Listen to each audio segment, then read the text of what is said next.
everybody who participates in this lovely sport. We here now.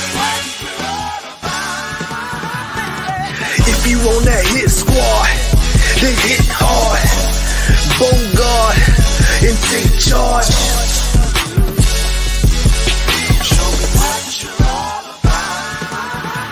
If you got accuracy to beat the QB, then let me see you throw it deep.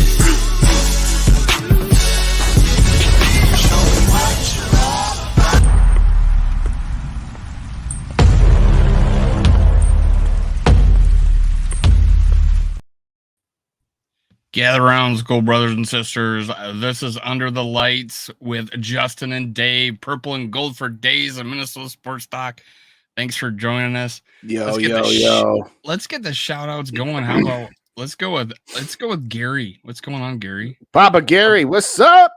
All right, Skull Mafia's in the house. Let's get it. David Chains, let's do it. We got Dr. Proto.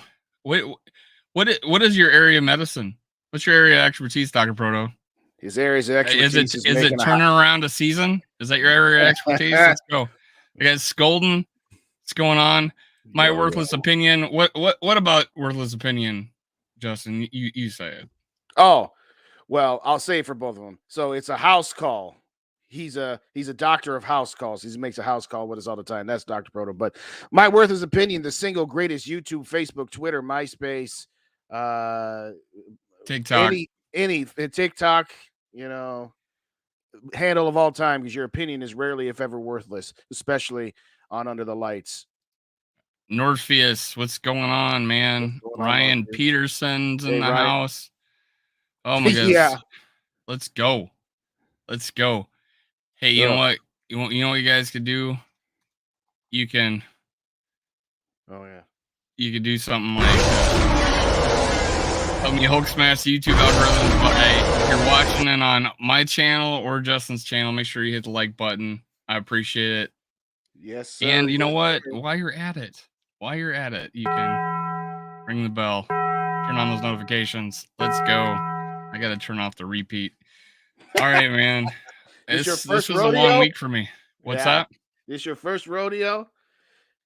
I don't know why it defaults to the repeat. I just forget it defaults. I think actually I will say this, and then we'll actually, start talking Vikings or NFL or whatever else we're going to talk about tonight. I think there was an update recently done because it didn't used to do that. And then I've noticed that in like the last week or so. I'm like, why does this thing keep repeating? But who the heck knows? Shout out. Can't have enough Daves in the house. Let's go. We got Dave from Vikings First and Skull. Give a shout out and a subscribe to their podcast feed on YouTube. On Apple, Spotify, and wherever. 2 in a row. 2 Daves in a row, man. I don't know about that. There you go. What's up, Dibido? How's it going? Kofi in the building. What's up, Kofi? Good to see you. And our guy Tony Bell. What's going on, Tony? I'm still cracking up of that show that we did. Well, that you guys did that I sat in on. For a minute or two, where all the blood was flowing, all of the anger and the disappointment. What are we gonna do, ladies and gentlemen? Are we really that bad at 0-3? Are we really just a couple of plays here and there where we don't shoot ourselves in the foot, or is it somewhere in the middle? Put it in the chat. Are we really that bad, or can we get this thing turned around? Because I'm candidly not sure. What do you think, Dave? Just looking at it, playing any sport, basketball, baseball, football, any team sport, it's if you turn the ball over, you fumble the ball, you throw a turnover in a basketball game or give them an extra out, you lose games. And right, it starts there, and for me ends there. And that's where we would be minimum 2-1, I think, and if not 3-1, if we cut out a turnover from each game, or 2 from Philly, or whatever. If Hawkinson goes down and doesn't fumble it, or receivers, it gets hit in the hands, the ball pops in the air, whatever, any turnover, or the sack fumbles, or or Madison or whatever, or catch the ball or throw it to the open receiver. There's so many different plays you could pick out of each game that would change the tide every single game. It could be easily 3-0 right now, and that is the most painful part. I know people talk about I'd rather have a blowout Well, than this, and take a W you almost feel like you would, At this point, you take a victory any way you can get. Shout out JJ in the building. What's up, nephew? Good to see you. Frozen North, shout out to you as well. Thank you kindly as always for stopping by. We appreciate all y'all. And Kofi says we are not that bad. We are just out coached. Tony says we are that bad. Too many holes on both sides of the ball, and coaching management is big. Well, so they agree on the coach part anyway. I will say this. I think that even if we were 3-0 because we didn't have all of these turnovers, I don't know that we would be a very good team. I think we kind of like last year. We were a third. Shout out Northface in the building with the $5 super chat. What's going on? Appreciate you. Appreciate you. But Straight cash, homie. Straight cash, homie. There you go. Straight cash, homie. So on one hand, I'm trying to say, okay, if we cut down this and we cut down that, and even if we were 2-1, we'd still be saying, well, we got a lot of holes and we got away with stuff. So I don't know. I do think we're going to win this week in Carolina. Spoiler alert. If we were going to save picks to the end, I don't know. But yeah, I was going to bring that up, Davey. That was a good comment that you had on my video, on my live last night. So thanks for putting it in the chat that this is turning into a Jerry Burns, Mike Lynn fight. I don't know if we're quite to that level yet. You've got a second-year head coach and a second-year general manager, both of them doing it for the first time. So I don't know that I'd quite put it to that level as of yet, but I see where you're going with it. For you youngins in the house, Jerry Burns and Mike Lynn go back to the 80s. So if you weren't around in the 80s, you don't get the reference. But I think the biggest issue right now is Kevin O'Connell. And I say that in the context of we can talk about the offensive line. We can talk about the turnovers, whether it be Madison, whether it be TJ Hawkinson or KJ Osborne or Kirk Cousins and the defense. This team is always being unprepared. They were unprepared against Tampa, relatively unprepared against Philly, and unprepared last week as well. You went on Amazon and bought a bunch of, the Tom Pelissero had one of them prior to the game. It's like, what, you got a bunch of pitchforks that you're going to have double as your s'more builders for a campfire? Hell, we're just hitting guys randomly throughout the day to make them think about not fumbling. It's like, that is football 101. If you're 3 weeks into the season and you got to buy stuff off Amazon to try to help guys not fumble the football, then that means you didn't do your job preparing them during training camp. So to me, along with the preparedness level, the undisciplinedness, the straight up chaos, I put number one as O'Connell. I mean, as Kofi just put in there, they're not adjusting to anything right now. After 3 weeks, it's the same crap. Not to disagree with you at all. The head coach, I have my particular feelings about that may or may not be negative, depending on what the thing is. Mine being player personnel decisions, putting the best player on the field, sitting someone who fumbles. That's where it starts with me. It's hard to argue with the third highest ranked offense in the league. It's hard to argue with that. The coaching when it comes to fumbles, these guys aren't Pop Warner. Most of these were on the team last year, and we had the third least turnovers last year. Did Kevin O'Connell all of a sudden become bad at coaching? I don't know. It's hard for me to put turnovers on anybody but the man who did it. You know what I'm saying?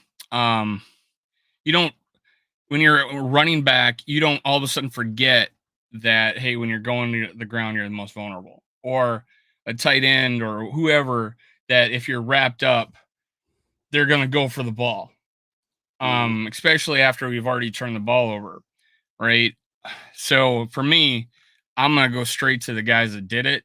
I will put the onus on the coach for saying, hey, set an example. You got a decent running back behind your starter. In fact, I think he's going to be great. put him in there half the plays. You don't have to bench him, but put him in there. Set a tone. Hell, put someone else on goal line. Other than TJ Hawkinson. Put Josh Oliver in there. I don't know. You're not going to be in this series. You're going to sit down the series. And we're going to go with Hawkins, or we're going to go with Josh Oliver is going to have a go at it. And then put them back in the game, and they got the message, and then everybody else got the message, and that's how I feel. Just tough decisions like that. And it goes back to not firing Ed Donatel at the break. Mm-hmm. It just that's for me, but. It's really hard to say, yeah, we're a little bit sloppy, but God, remove 3 turnovers from the season and could be 3-0 and we're still a negative turnover. We're still in the negative on turnovers, but we'd be talking about, hey, we got to clean this up a bit. Hey, we made it. We're 3-0, right. But no, we're the opposite right now. And well, Madden said it the best. Winning's a great deodorant, but it is. To your point about what do you say, number 3 ranked offense? You talking about total yards? You talking about points? What was my other complaint is creativity in the red zone. Well, yeah, I was getting there. The red zone is playing, but yards wise, we're moving the ball 475 yards in the last game. When we come out, it seems like it's adjustments I have a problem with. I have this problem with having a high powered offense and nickel and dime first and second down to get a 4 yards for a third down type thing. I want those 2 scores we came back, we were throwing the ball down the field. Like we were throwing it deep down the field, first, second, whatever down. Didn't matter. We're down, 21-10, right? And then we come back. We're not nickel and diming it, right? We boom down the field. Do that coming out of the half. Do it coming out of the half. Do it start of the game. Me. How about that? What? Be in the game too. Run 6 times or whatever. Yeah. Well, the one thing that Dennis Green's adage was I don't care where somebody ranks, that figure out a way in a computer to say, okay, here's the rankings in total yards, but here's the rankings in total yards if you remove the yardage gain on a drive that ended in a turnover, an interception and fumble in particular, not necessarily a turnover on downs. Because, yeah, if you start off at the 25 and you drive to the 25, you got 50 yards. But if you fumble it or there's an interception, okay, those yards just went into the ether. But I get your overall point. To me, it starts with O'Connell and it just permeates because, again, this team just looks disorganized. It just looks disorganized. And to your point, it is mind-boggling to me how the same team that at times can look so disorganized can also look as efficient as they do. In the game that you mentioned, you had 2 drives, the drives that ended with the KJ touchdown and the JJ touchdown. The drives in the second half against Philadelphia, the touchdown drive to Addison. As now, again, the ones in the fourth quarter, they still count. I'm not saying they're garbage, but was Philadelphia maybe a touch more relaxed knowing that they had control of the game? Maybe. But either way, my overall point is, how is it you can look that dominant, that efficient, and that well-oiled machine, and in the same time look as Keystone Cops as they have at times? And I get it. You're right. What did O'Connell do something different last year than he did this year to get the guys to not fumble or not have bad bounces that ended up being intercepted? No, probably not. But I don't know. At some point, like you said, he let Ed Donashell go for the entire season. He should have made the change after the New England game. I used to say after the Dallas game, and then I'm reminded that the New England game was 4 days later, and you weren't going to make a change going from a Sunday night game to a Thursday night. But yeah, post New England, he should have made a change, and he didn't. After week 1, he should have been making some changes, and he didn't. Now, again, after week 2, they finally signed Dalton Reisner. I don't know why Reisner didn't play. And as far as I'm concerned, Reisner better be starting on Sunday. Otherwise, what the heck was the point? What do you think about Reisner there? Well, I mean, that's another point is that, hey, I'm in the preseason and I see the way my right guard's playing, and I'm probably going, hey, Kwesi, I need another right guard. or I need to recognize that Brandle's better than him right now, and like, okay, I'm gonna switch it. I need to wake this son of a bitch up because he's costing us big time. Right. What's crazy is that, we're on, Kirk's on pace to get hit more than he ever has, but he's 10th and getting sacked, and we're, leading and he's leading the league in passing. It's weird how that would be. Something good is happening there that we are avoiding a complete meltdown on offense if we're giving up so much pressure. Again, I always go back to Kirk will hold it to last second to deliver that ball to a conscious decision, and sometimes to his detriment. So yeah, a lot of the pressures are going to be on him. But I think I think it was what our Lieber saying crossface. Someone crosses your face, and gets the quarterback. Its edge just, turns his back to it just turns to go, and someone blitzes, whatever, all that kind of stuff. They're going to game plan for it the rest of the year. So it behooves me to tell you, O'Connell, that make the tough decisions. That, young coach, whatever. Make the tough decisions.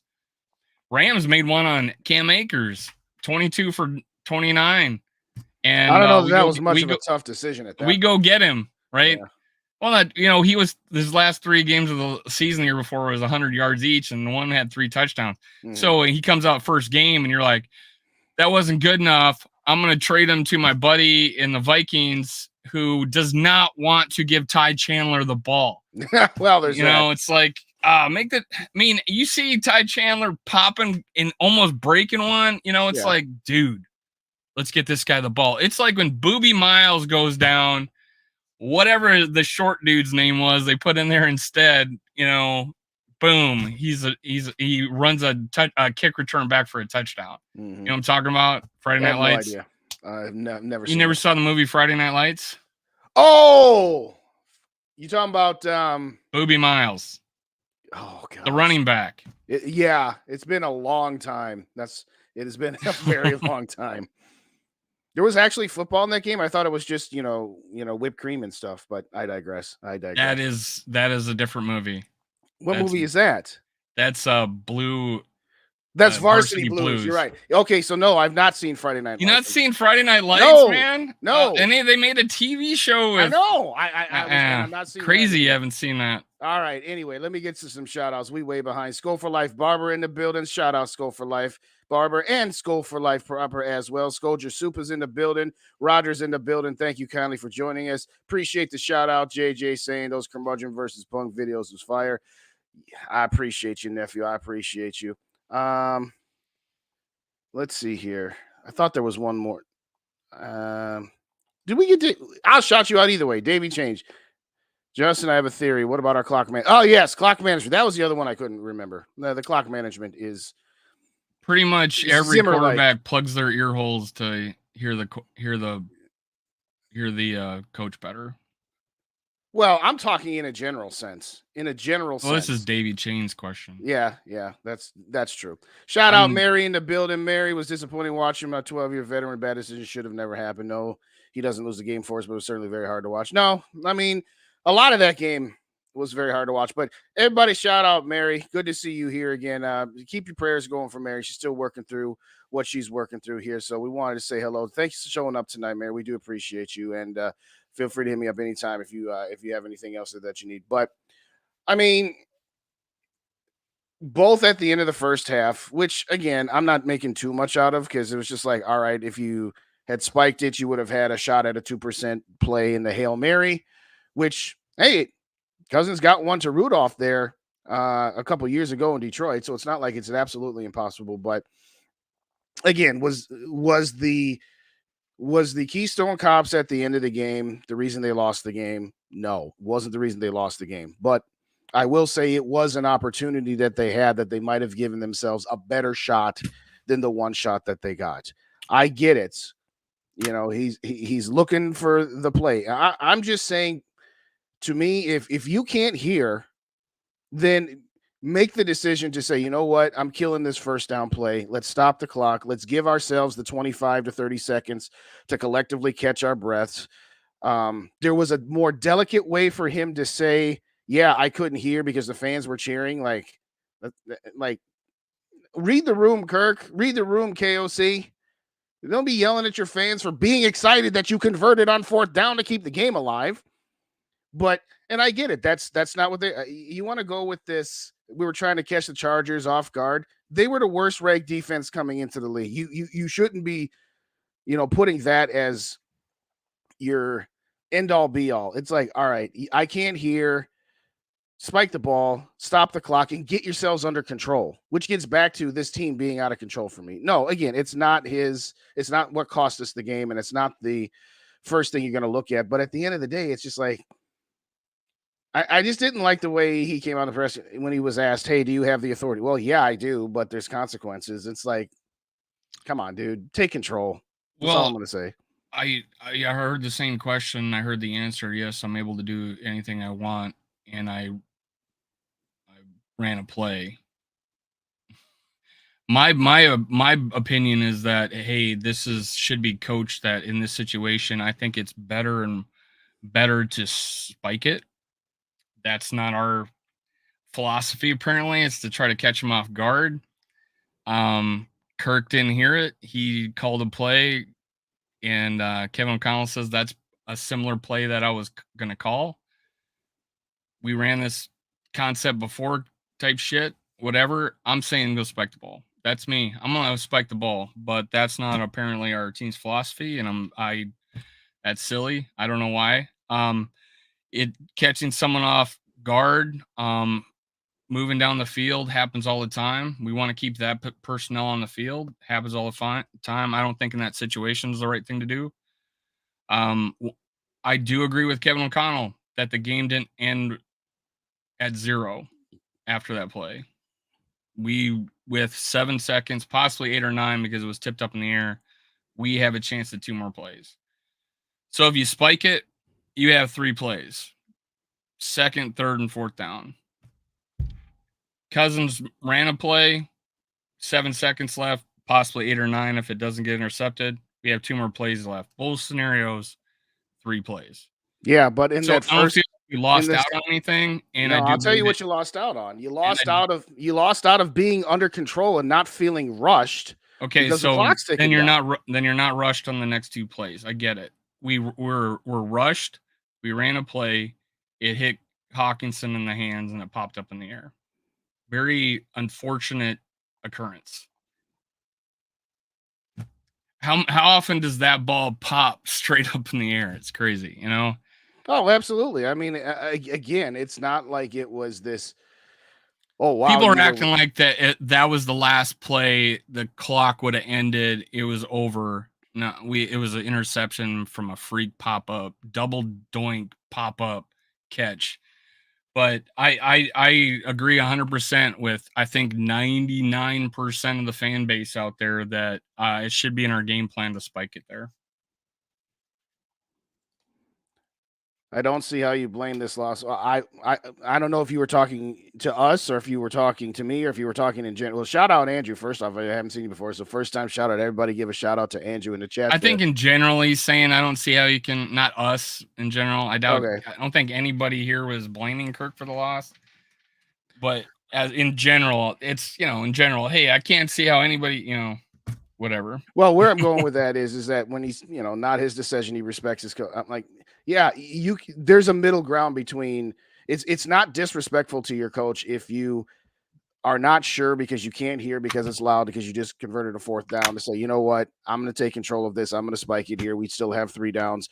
Kevin O'Connell's not going to put him in timeout for making that sort of choice. At the end of it, it is what it is. We don't have any DeLoreans. We're not going back and changing anything. This team is 0-3, and they got to figure it out this weekend against Carolina because I think they should win. I think Carolina isn't anything special. They've already started there. Now, again, we'll most likely be facing Andy Dalton, and we all know how the Vikings do against backup quarterbacks. But last week was a must-win, and this week is most definitely a must-win. Do you agree, or do you think that there's still hope if they don't come out of this game with a victory? I would say 0-4 is absolute mega disaster. I don't see how that could happen. Before I got like bombarded with your Kirk stand in my Monday show, I was talking about at the trade deadline, if what we're 1-5 or whatever, it behoove to try to figure out a way to Kirk to go to the right team that he's willing to waive his no trade clause. And the only way he's doing that is sign a long-term deal. Not a long-term deal, but And what even I'm then, saying, that's still 50-50. multi-year deal, right? Yeah. Even that would be the only way he would go anywhere, and it's not going to be the Jets. Jets aren't going to get. It's not going to happen. No. So, but I wanted to. Oh, that's a good point. and the Jets will be 1-5 too. Yeah. It's like how are we? And that's like realistic. Randy was like, "Hey, bench Kirk Cousins on week 6 and say you're either going to be benched the rest of the year or accept a trade." What kind of message does that send to the team? Terrible message. Don't do that. I mean, you're going to try, it sends a message that you're starting quarterback. No, players want to win. They want good tape. All the receivers want good tape. The tackles want to block for a guy that's got more experience and gets rid of the ball. Everybody wants better tape. They want to play with the best players on the field. That's a terrible message to send to try to say, hey, you're the best player at the position, but I'm gonna force you into a trade by benching you. That's not a good move. I don't think they would actually do that. I know. It's just a silly exercise of like, how can we force Kirk to take a trade? No, you got to find. Hey, are you willing to? If we find you a good team, no.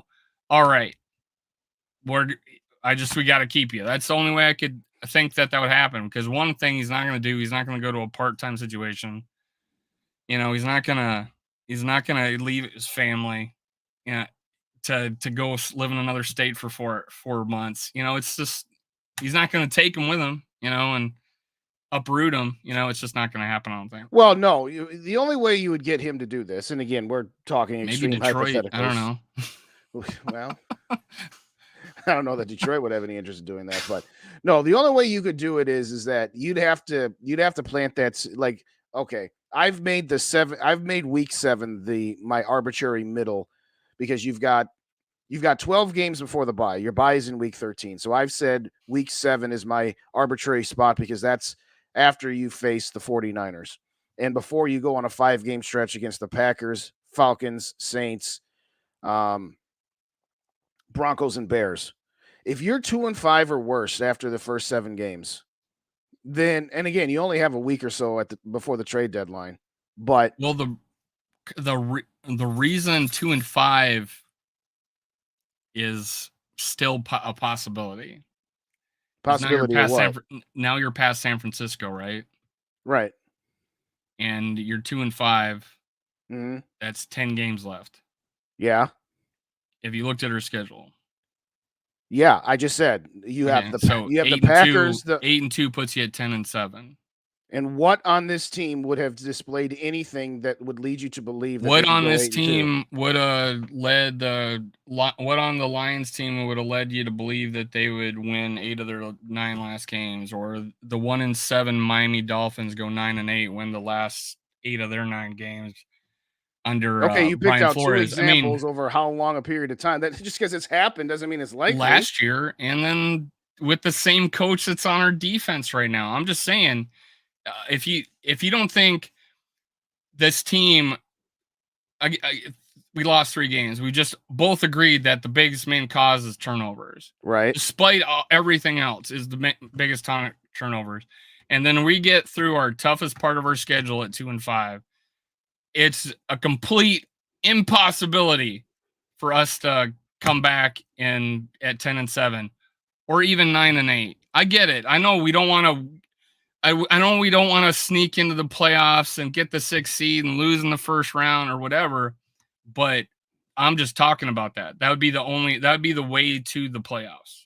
Okay, I'll retort with saying this. Yes, the 1999 Vikings, after starting out 2-4, went 8-2 with Jeff George to finish 10-6 and got a wild card spot, and ultimately beat an equally mediocre wild card team in the Dallas Cowboys that season. We're talking about second year Randy Moss, Hall of Famer Chris Carter, a couple of Hall of Famers on your offensive line, and the same team that just went 15-1 and lost in the NFC Championship game. Now, here's the other thing, though. If you are 2-5 and your victories are over a terrible winless Carolina team and possibly at that point in time a still winless Chicago Bears team, So aren't the other teams on our schedule saying the same thing? We're coming up to a soft part in our schedule because we're playing the Vikings, who are terrible. what does it matter what they think? It only matters what we think. And should I not talk about on this show the potential or how to get to the playoffs? Okay. Should I eliminate that from the dialogue?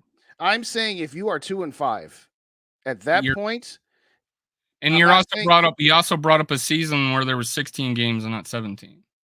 Yeah, right? 2-4 versus 2-5. So and 10 what's games, our division? 10 games left in the season. Yes, one of the weakest in the league. In the NFC, known to be weaker. So there's potentially of getting the playoffs.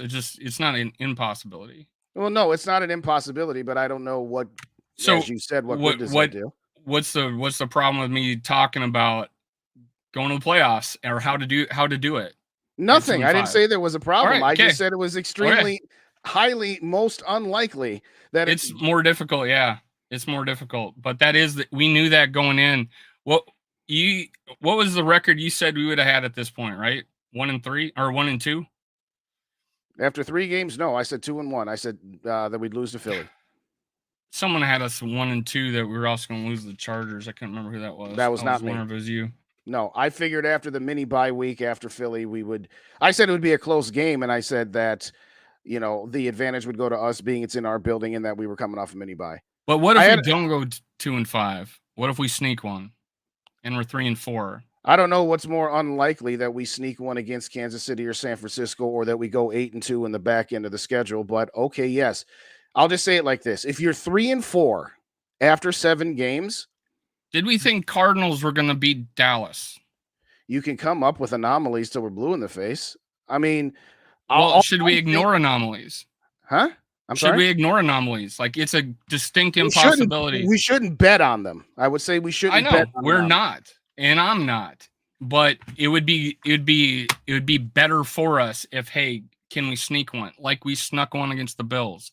We can sneak one against this team. It's just it. All right, tell me how we're going to sneak one against Kansas City. In some point this year, we're going to beat a team that we weren't expected to beat. Right? Theoretically, that is possible, yes. Just like last year. Although, again, last year going to Buffalo, you're right. That was a game that we snuck. But at the same time, we snuck it based on the Vikings on paper at the beginning of the year versus the Bills on paper at the beginning of the year. By the time we actually got to Buffalo, we were 7-1. We were down like 17 points at one point. That is true. We snuck that game. All right, fine. And it was a lot to do with big plays. But by Dalvin Cook. So put Ty Chandler in there. Okay. Well, that's a whole nother conversation as to, we've ignored the chat for a while. I thought you were taking over. Well, I had a couple of stars. I was actually going to get back to a point that Kofi had made a while back, but we'll get back to that there. Well, I guess what I'm saying is no. At 2-5, I'm willing to start selling. I'm willing to say, hey, Strictly Football's in the house. What's going on? What's up, man? He was our guest last week. That's a very good point too. All right, fine. So if you want to say, what if we're 3-4 after 7 games? Okay, what if we're 1-6? What if we lose to Carolina or Chicago? You still going to say, hey, yeah, we can go 8-2 and get to 9-8? You're saying talking about 0-7, right? No, I'm saying instead of being the premise of this conversation was if we are 2-5, that you think we could go 8-2 on the back end of the schedule. Okay, or 7-3 because it. All right, so what if instead of being 2-5, what if we're 1-6? I'll flip it around. I already talked about that scenario, trying to trade everybody. When did you talk about that scenario? I talked about trying to convince Kirk Cousins that waive his no trade clause. I would say Daniil Hunter is gone. I would probably do a business decision if I was Kwesi and say the season's over. So then, are you trying to get me to say that I think at 0-8 we can turn this shit around No, No, man. that's I'm not what I'm saying at saying two at and all. five. What I'm saying at all I is, say at 2-5. That's the breaking point. And if we go at 2-6, I'm like, holy crap, we just blew everything. You know. no, what I'm saying is that if after 7 games, if we're 2-5, I start selling. That's my thought process, because again, at 2-5, again, Atlanta's going to be saying, "Hey, And we are got we the talking about the trade deadline? When was the trade deadline again? That's I thought it was after week 8. Let me let's look this up one more time just so that we can be somewhat accurate. Okay, so the trade deadline is October 31st. So it is the Tuesday after the Packers game. So it's the Tuesday after week 8. Yes. Okay. So yes, again, if you're 2-5, where I was going with this, because So it now we started might with, be 3-5. yeah, we might be if we go to Lambeau and win. Sure.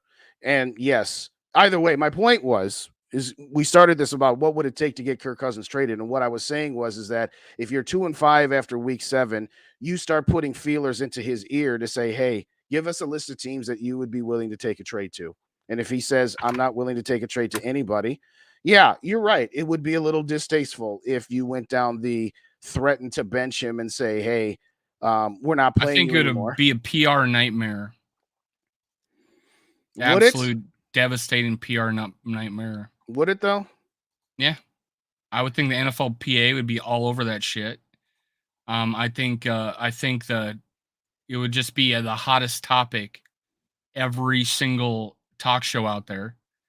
I would think that it would be just the worst distasteful thing to experience as a player in the locker room. I don't know. You've been in the locker room, right? No, I've never been in a locker room. All right. But here's where I was going before with Kofi's you comment. like other guys on the team, man, and that you have friends on the team, and when you see and the room's divided, man, it. Do I want to be here? Starts to creep in, and we got some big names that we need to re-sign. What's up, So, Ricky Williams in the house, man? what's up, Ricky? Shout out, Ricky. I was going to get to you in a minute. Oh, good job, man. Oh, you know what you want? You need Straight some cash, homie. Yeah, there you go. So, Kofi, put in the comments I haven't been paying attention to ESPN because I generally don't unless it's something so outrageous. What have they been saying? Because the last I heard, ESPN has been wanting to get Kirk Cousins to the New York Jets in the worst possible way. So, why would they be hating on him if they're trying to do that? So, help me understand. What did they say that they were hating on him? Do you know? about the Jets were hating on Kirk Cousins? No, I'm saying Kofi's comment was the Cousins haters are going off everywhere, including ESPN. And I was saying I thought ESPN was pumping him up to try to get him traded to the Jets. So I was asking Kofi to re-put in the comment section. I mean, you're talking about like New York ESPN hosts that are like the Jets that are probably wanting him, but the rest of the commentary, I mean, it's never been good. There's only been a couple occasions that you see really positive stuff about Kirk. I don't know. You've been around, right? You've been seeing it. I haven't seen much this season, but at the same time, I also don't look. But no, I agree with what Strictly Football says. They're not going to make moves. We can talk about it till we're blue in the face. The Vikings I think the only move would make sense. Would be the highest probability. Not make sense, but he also got KJ Osborne on the last year of his contract. Yeah, KJ Osborne is on the list. But Hunter. Who knows about Cleveland. getting a receiver late in the season or whatever and learning the playbook. A Danielle Hunter would be easier to trade for and be on the team. Probably the only Harrison Smith, maybe. Yeah. Probably. But then and I'm not going to go into it, but the thought of like, what the direction this team was going, we upped, Metellus, we upped TJ Hawkinson. We were trying to move Justin Jefferson. In the offseason, we offered a 1-year extension to Kirk. He wanted 2 or whatever situation. That the direction was that's the way we're going to go, and we're going to revisit in the offseason. Right. I don't know. If again the fumbles keep going, we finish 9-8 or 7-9, miss the playoffs, and Justin Jefferson blows off the record receiving, and Kirk Cousins sets every Vikings record, breaks every Vikings record this year, and comes close to leading the league in passing and touchdowns. You cannot tell me that they wouldn't even contemplate bringing him back. Well, it would be a mistake. You can't in your opinion. It might be my opinion. I don't know, but just be salary cap by itself tells you it's a mistake. You can't afford to keep him. He's going to want at least $40 million. He's not taking anything less than what Daniel Jones got. And then you don't do it. So he was taking a team-friendly reported deal in the offseason. But I'm just saying that. But the point is, to ignore that possibility, it would be just setting the I don't want Kirk anymore based to be disappointed, right? I'm just saying that it would be hard. It would be a hard story to swallow. And I know people think Justin Jefferson's just going to stay here no matter what, but a losing season. I don't know who my quarterback is next year. Do I really want to resign? Do I want an extension? Am I going to hold out? We all think that he's not going to hold out. I mean, all that. So all those things got to come into play. And for me, I used Miami as an example. Their coach was 1-7, and their ownership wanted to offer that guy $100,000 a year, Brian Flores, to quit, to lose games. What did he go and do? He won 8 of the last 9. And they finished 9-8, third in their division. And the next year, and then they fire him in the offseason. We know all the whole fiasco. He goes to the Steelers. They didn't tank. They didn't go for the next quarterback in the draft. They stuck with Tua, and I get Brian Flores didn't want to. He wanted somebody else. But they went and got him a weapon, and they didn't tank. They went with what they had and added people around them. And 2 years later, they're looking like the best team in the league right now. Yeah, so there's multiple ways of doing it. Who is 28 or 24, isn't he? I get the age, but they're playing pretty much very well, right? They're playing very well. Throw out the age. Well, the age is part of the equation. The Jefferson contract. Get me to that Justin Jefferson contract, whatever it takes. And if it's, hey, I don't want to set any more records with Kirk. I want to set more records with a new guy that I don't know his name. Then let's do it. But I'm just saying that's the conversation. But here's the other side of that coin, Dave. If you re-sign Kirk for whatever number, you have to add $10 million to that number for his cap hit. If he signs for 40 for 1 year, his cap hit will be 50. I understand that. They were willing to do that. They were willing to do that this offseason. I'm just saying, be prepared for the heartache of having to have 1 more year of Kirk. I'm just saying. Okay, I'll finish now. Whatever you sign Kirk to, you add 10 to. So if you signed him for 40, his cap hit is 50. JJ's cap hit is 20, assuming he doesn't sign an extension. TJ's cap hit is 14. Okay, that's 84 million of your 260 on 3 players. So if your thought process is, well, Justin Jefferson might not want to re-sign if Kirk Cousins is not extended for a year. If you do that, you're in the same problem you are, which is you cannot field a competitive team because you've got 3 guys taking up 20. Are we fielding? I get it. I get the argument. No, I am aware of the argument. The people that think I don't get that is just out of their mind. I'm telling you, Justin, that get me to Justin Jefferson. If you're saying, well, we can't field a competitive team with Kirk next year. What is our team going to look like? Are we going to be competitive next year without him? Either way, you talked about it would be a transition period, and it might take a couple years, right, to get good again. Right. So don't use the excuse that next year we won't be able to field a competitive team with Kirk when we're not going to field a competitive team. Okay, this is what you're missing, Dave. If you sign Kirk, you are guaranteed, which they offered him, right? Yes, they did, and they didn't come to an agreement for whatever reason. Right. Okay. Guess what? If you go with a cheap quarterback, you now have money to spend to try to develop the rest of your team that you won't have if you're giving Kirk 50. How about we draft better? That's a whole nother conversation of which we both agree with. But at the same time, to answer your question of what's the difference is option A, sign Kirk, get Justin Jefferson his extension, and now you have more holes on your team than you do right now. Option B, you don't sign Kirk. You let the chips fall where they may with a rookie quarterback or a younger quarterback, but now you have 50 more million to try to plug up some of the other holes. So yes, to me, as you think we're having 50 million? That's what it will cost to keep Kirk. So but you think we don't have 50 million with the cap space going in next year without Kirk right now. But I'm saying if you sign without Kirk, we don't have 50 million. Well, what I'm saying is if you sign Kirk, it's going to cost you 50. Again, Justin, I'm not trying to convince you. I'm just putting it out there that is a possibility. All right, let me make it clear. Do you understand? Come after me. If you sign Kirk, I don't know why. 50, if you sign Kirk for 50, that's 50 less million that you have to sign on other players. Does that make sense?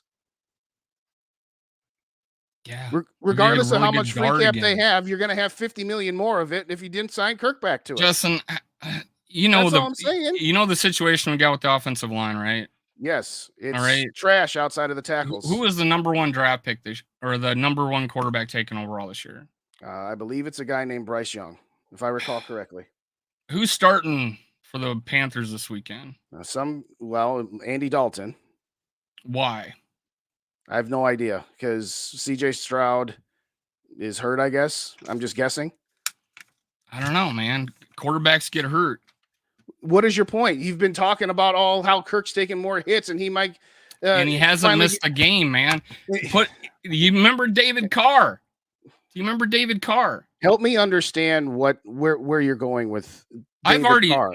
You're acting like you're acting like I was surprised that I wanted to extend Kirk 1 year. I'm not surprised at all. Right. You're trying to convince me that the fact that having someone sit behind a starting quarterback is probably a good idea. Dave, that's what we said all off season. That's why I wanted to trade up and get Anthony Richardson. So why are you using my argument that I said this year was the year to get your quarterback to sit behind Kirk for 1 more year? And we didn't get him, right? Contract. We didn't get him. Yeah. We didn't get Anthony Richardson, right?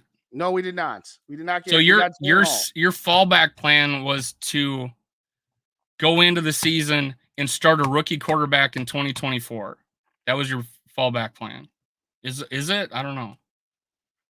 My fallback plan. We didn't get Richardson's. Your fallback plan. What is it? It was to go into 2024, not having our former starting quarterback and going with the college kid, right?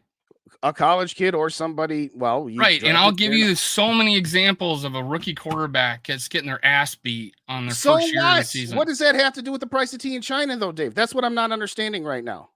I understand what you're saying, but I don't understand where you're going with it.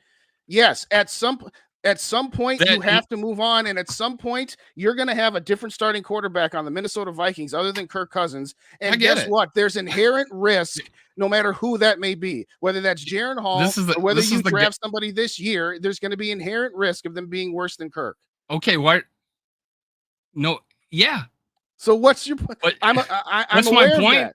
Yes, you're trying to. I don't know what you're trying to convince me of. I wasn't trying to. I said all I said was that you are in a catch-22 with Kirk Cousins. You cannot afford to keep him, and you cannot afford to get rid of him if you want to stay mediocre.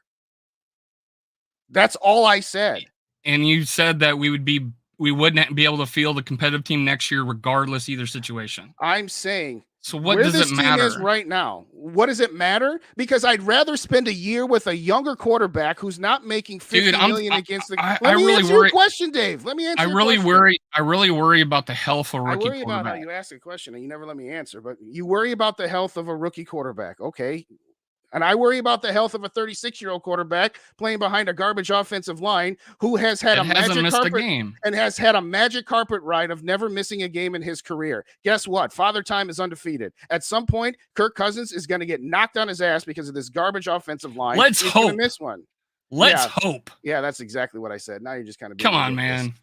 Come on, man. What? I'm trying to answer your question that Justin, you posed to me. This is the same situation. You're getting really defensive about me. I'm bringing up the fact that you won't let me answer. I'm bringing up the fact that is a possibility.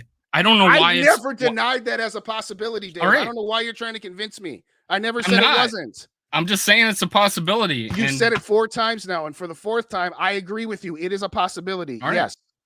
Now, to answer your question, why would I rather go in direction B versus direction A? Direction A, signing a 36-year-old quarterback who I know, no matter what, has got a cap of mediocrity, versus going with a rookie quarterback where it's possible we might be even worse with that quarterback than we would have been with Kirk Cousins. We might be a 4 or 5 win team instead of a 7 or 8 win team in 2024. But I'd rather have the cheaper guy so that I can start fixing other areas of my roster because I have more money, and that I'm actually starting to develop a quarterback that I know may or may not be the answer. But I would like to find out if that new guy is the answer. I'm not finding out anything by signing Kirk Cousins for 1 more year. There's nothing to be discovered. The only thing you have with Kirk Cousins in 2024 is another middle of the road season. So yes, I'd rather take the chance on a younger guy and see what I got. And I'd rather take the chance of a younger guy to see what I got, because guess what? I'll have Justin Jefferson and Jordan Addison and TJ Hawkinson, and I'll have more money to actually try to fix. Yes. You guaranteed this. In 2024, Justin Jefferson is under contract. So, yes, I'm assuming. Oh, I'm talking about 2025. That's when the year. Oh, now we're talking about 2025. I thought we were talking about one more year with Kirk. No, see, I got 1 more year of Kirk at 2024. You realize that? 2024 is next year. This is 2023. Yes. I know you're trying to be sarcastic to me. I know you're trying to be sarcastic to me. No, you've been saying 2024 is 1 year more of Kirk, right? It's just 1 more year of Kirk. Yeah. 2025 would be the next year. Yes. I've advocated for drafting a quarterback. I was even on your train as of Richardson. It is just my opinion, much like there was a quarterback that won a couple Super Bowls already that sat behind a very experienced quarterback for 1 year, and now he's got 2 Super Bowls. I think it's probably a good idea not to throw a guy to the wolves his first year. We're not drafting number 1. We're probably not drafting number 2 or 3 or 4. We're not possibly going to get that guy everybody wants. We may not have a guy that's ready. And it is of my opinion, how feeble apparently it is, that if I have a rookie quarterback, I don't want to do what happened to David Carr. I don't want to happen to do with the other millions of quarterbacks that got their ass handed to them in their first year, and they just never recovered after that. You're also assuming that Kirk's going to accept a 1-year extension, which is a whole nother. No, I'm not assuming that. He may reject it. Well, then why did we go? What's the eye roll for? What's the eye roll for? You don't think I realized that Kirk rejected already a 1-year contract? So then why did we go through this whole exercise about trying to keep Kirk for 1 more year? They may do 2 years. Who knows? And that would break your heart, wouldn't it? Why would you want to go through 2 more years of what we've already been through? Dude. And what happens 2 years after that? And you say, oh, this new guy's not ready. We have to draft another one. So we got to sign Kirk for another year so that guy can sit behind Kirk for another year. Why is every college quarterback? I said, let's wait till 2024 to draft a quarterback because it was going to be deeper and we'd have more draft picks. Yeah. Yeah. What's wrong with that? Now you switch back to drafting a quarterback in 2024. I've always said to draft a quarterback, and I've always been ever let Richardson. me finish a sentence, you would actually know what I'm about to say to you. Okay, go ahead. Thank you. A moment ago, I thought you were talking about 24, and then you told me, oh no, now I'm talking about 25. Moving on to the younger quarterback. You know, there's a next year after 2024. But if you have to sign Kirk to a 2-year extension, as you just pointed out, might be what is necessary, then what are you going to do in 2025 when you've drafted your quarterback in 2024 with the idea of starting him in 2025? God, but you had to sign Kirk for 2 years. That has never happened before, and it's never been successful. Oh, wait, Green Bay. What does that have to do with anything? Twice. What does that have to do with anything? Nobody sat behind a quarterback for 2 years. Geez, Steve Young's in the freaking Hall of Fame right now. Again, that college quarterback could be freaking awesome. If your guy is ready to go, we got guys in the Hall of Fame that played in Canada. They played in Canada. What are in the Hall of Fame? Again, I don't know where you're going with this. So you want to sign? Where am I going with this? You're assuming that kid can't stay behind 1-2 years and still be good. He has And to what start. that's not has what to I start year said at one. all, Dave. What Then- I said is that if your idea is to go younger at quarterback and rebuild this roster because it has been completely I don't feel mismanaged. like starting a guy. I don't know who it is yet. I'll make that decision at the end of the year, who I think is ready. I will. I think maybe this guy's ready. This is a guy we could draft right now. And the college season's 4 or 5 weeks in. I don't know who that guy is yet. I'm not making a decision on Kirk Cousins, not knowing who I've evaluated yet. And that, Okay, I think, the flaw isn't that not a good move? No, Is to, it's hey, not. let me see who's Not available. if it means you have to sign a quarterback to market value, which prohibits you from doing the rest of the things that needs to be done on this roster. We got like $200 million available in 2025. I want to get us to there without killing our rookie quarterback. Yeah. Do you know how many players really we don't? How many free agents we have this year? 34. Oh, are we not going to be competitive in 2025 either? I have no come idea. on, man. You know we're going to be better off in 2025. What? It has been my plan all along that I thought the best idea was to start fresh with a new quarterback in 2025 after being behind Kirk for a year. And it's somehow, some reason, surprising to you right now. And I got a show in 4 minutes. Well, he knows he's going to be late. He knows we were starting late, so that's fine. Go ahead. You were saying. I already just said it's very surprising to you that I believe this stuff. I am not surprised about anything you have said. Just because I don't agree with it doesn't mean I'm surprised by it. I'm not trying to convince you. I don't know why you're trying to convince me. I'm not trying to convince you of anything. Why are you arguing with me, man? All I said was there are two options. You extend Kirk or you move on from Kirk at the end of the 2023 season. All I said is that you are not going to be competitive in 24 in either scenario. So to me, I would rather start the process of finding out what I have with a younger guy, because guess what? I can start to rebuild the roster a lot easier with a cheap quarterback. And I think all I said. And I think all I said was I think it would probably behoove us to make sure we fix that line, Reisner, extend him, whatever, draft somebody, have it prepared for 2025 when he takes over. And for some reason, that just raises your blood pressure. I don't get it. Why you get upset? What raises my blood pressure is roll the eyes and stuff. You know what I'm talking about. Come on, man. Dave, here's what you're missing. I don't know why it upsets you that It doesn't upset me. I didn't even want to spend the show talking about Kirk. I wanted to spend the show talking about Carolina, and I wanted to spend the show talking about, okay, if we get to 2-5, should we trade other players, which we touched on for about 30 seconds. We talked about that. And we spent the rest of this time discussing whether we should extend Kirk or not. And all I said is the same thing I've always said. No, I brought up that might be an option. That's all, man. Okay, we've always known that was an option. And I've always said, and my stance hasn't changed. My stance is, guess what? If you have Kirk Cousins, you have less money to spend. And yes, guess what? Instead of being a 4-win team with a rookie quarterback, you'll be a 7 or 8-win team with Kirk Cousins. Congratulations. Big deal. I don't care about that. I'd rather have the rookie growing pains. I get your point that it would behoove any quarterback to sit behind a veteran quarterback for a year before they started. That would be ideal, but not at the cost of having to pay market value for a quarterback who already has $10 million coming to the salary cap, regardless of what number you sent to him. Yeah, if Kirk Cousins says, I'll take a $20 million 1-year deal and my salary cap number will then be 30, sure, go ahead and sign for that. We all know that that's not going to happen. We all know he's not taking any less money than Daniel Jones at 40, and we all know he's not going to sign for 1 year. He offered a discount, and the Vikings said, we only want you for 1 more year, and that didn't happen. Why in the world is he going to say yes to that in the first place? So again, you're right. I'm coming at you to say this is a ridiculous thought process because he's not going to accept a 1-year deal. I don't think, but that's just me. I could be wrong. My thought process is ridiculous. I'm saying it's ridiculous to think that you can just get Kirk for 1 more year. I don't think that that's possible. Number one. I was to tell you, number two is even if you could get Kirk for 1 year. You went on a monologue for 10 minutes there. Can I?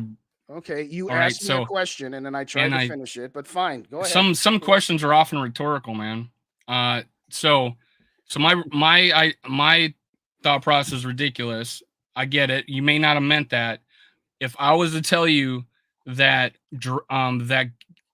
making the decision right now to get rid of Kirk to draft a quarterback that you don't know who his name is yet is a ridiculous decision. How would that make how would you take that? I would say you have a point that there are inherent flaws to taking quarterback X over the known quantity of quarterback Kirk Cousins. And what I'm saying is the inherent flaws of signing Kirk Cousins, who is going to cost me a $50 million cap hit, doesn't outweigh the inherent unknowns of the other side of it. I would rather take the unknown and start the process and use the extra money to rebuild the team so that the team can be rebuilt faster. Because guess what? It is easier to rebuild a team when you have more money. Does that mean it's a guarantee? Absolutely not. Does that mean that you're wrong to say that a rookie quarterback would it would be beneficial for them to sit for a year? No, that's not what I'm saying. I'm saying that those extra benefits are not worth the $50 million it's going to cost me to keep Kirk next year. That's what I am saying. All right. And but it's okay to when you brought that point, and the fact that you said to me that it is a guarantee that we will be terrible next year and not competitive. Yeah, okay. But it is a guarantee. But that isn't a guarantee, and it's okay. It's not. But if we kept Kirk, it would be terrible. That's a guarantee. Yes. See where I'm coming from? I don't think. Fine. I will restate my statement then. I'm sorry. I thought I was talking. Okay, I'll go ahead. I'll let you go ahead. When you're done, you're often telling me I interrupt you, so go ahead. Well, that the next time will be the second, but that's fine. I will restate what I'm saying. I'm saying with everything that I have seen over the last 5+ seasons, that signing Kirk next year puts us in the same spot that we have always been in, which is a middling team. That's the guarantee. Is that we'd be a middling team? Yes, guaranteed. Whether but that's you're guaranteeing whatever that definition of rookie, competitive you want. You're not guaranteeing that the college quarterback's going to be ready to start, and then I don't know when. When is he going to be good? I don't know. That's all I'm saying, man. Just keep an open mind. That's I all have I'm an asking. open mind. My mind is very well open, and guaranteeing anything is not an open mind. But I'm just gonna. I don't know. We're never gonna agree on it. But I don't know why. It's a guarantee that my idea sucks, and it's not necessarily a guarantee, but your idea is going to be more effective. I don't know. I didn't say it would be more effective, Dave. That's where you're twisting you know what, crap. Justin, we both wanted the same thing, to move on to a quarterback that's younger and it's going to be 10, 15-year quarterback. I'm just a year apart from you, and I don't know why. And next year you'll say the same thing. No, I'm sorry. How long have we known each other? You said this last year. You said this. I'm sorry. I wanted to keep him through 2024.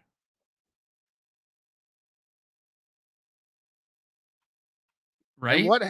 No. Right? You said you wanted to extend Kirk for 2 more. Originally, you said 2 more years. I wanted to have him for. Here's my last point. I know Rap's waiting for you. Here's what I'm saying. It is not a guarantee that the Vikings will be a middling team if they sign Kirk Cousins again in the year 2024. You're right. It's not a guarantee. It is the most likely scenario based on all the evidence that we have. What I am saying is that, yes, a rookie quarterback, we might be worse. And I don't mind being worse because I'm sick of being in the middle. I will take my chances. And if we're worse for 1 year or even 2, but there's a possibility that we get better than middling, sure, I am willing to give up 1 more middling year of Kirk. And let me be clear, this isn't even about Kirk. It's about any 35-year-old good, not great quarterback at market value. So I'm not going to say he's all overpaid details that are exactly Kirk. Say what? Again. So all the details that are exactly I'd be Kirk. saying, if I was a Dallas Cowboys fan, I'd be saying we need to move off Dak Prescott. I've seen enough. We know for the most part, we have a very good indication that his glass ceiling, like Kirk's, is the divisional round of the playoffs. If I was a Dallas Cowboys fan, I'd be saying the same thing. I don't want to pay Dak Prescott market value anymore. I really hope we turn the season around, man. Well, so do I. I'm not holding my breath. I want us to beat Carolina. Yeah. I do. And I know you do too. And when it's a Packer game, I'm not yelling "Go Pack Go," and I don't think you are either. No, there's no scenario on the planet where I would ever. Game 18, playing the Lions. 0-17. I'm rooting for us to win that game, man. Well, there's one scenario where we don't. No, man. Every time. Now I can see coaches playing, and like last year, I was saying, hey, play multiple players, play players, play your backup quarterback. But I still want those guys to win, man. No, here's the deal, Dave. Here's where I was going with that. If we're playing the Lions in Week 18, and a Lions victory means they win the division and Green Bay is out of the playoffs, but if we win, that means Green Bay's in the playoffs. We cheering for the Lions. Sorry. To beat us. No, yes. Sorry. Yeah. Yes. Yeah, it's okay. It's okay. You can. One game does not mean anything if it means the joy of keeping the Packers out of the playoffs is better. I hope the Vikings lose has never left my lips except for to say. I wouldn't say I hope they lose. I would just be more. I would be happier. I would be happier that the Packers. Are you saying you would accept the results of it? I would say, yeah, I'm saying that I would not be disappointed if I would not be like, oh my God. I would not be pissed off. I can't believe we won. Kept the Packers out of the playoffs. I'm glad we agree on something at the end here. All right. In all seriousness, everybody, hit those like buttons. I'm sorry that we did not get very much back to the chat. I know there's all kinds of people in here that we didn't shout out here tonight. I know Rap was in there. Sarah was in there. Joey Hockey is in there. In the Zone podcast. Yeah, there's a few of those. All right, enough's enough. Kofi, good comments there tonight. Mick is in the building. What's going on, Mick? Andrew K. Yeah, Andrew K agrees with me. Kirk will not sign a 1-year deal. Zoe's in the pot. Lamont, what's going on? Sodak, what's going on? If we didn't get to you, I apologize. And again, at least Andrew says it was an entertaining episode. I'm glad you guys found it entertaining. But in all seriousness, hit those like buttons on the way out. Go to the other channel and hit the like buttons on the way out. And if you don't already subscribe to Minnesota Sports Talk, hit that subscribe button. If you don't already subscribe to Purple and Gold for Days, hit that subscribe button there as well. Dave, I'll let you have the last words. Anything else you got? Go Vikings, beat the Panthers, man. Till the next episode. Go on over to Purple and Skull Media, ladies and gentlemen, where Dave will have fun with rap.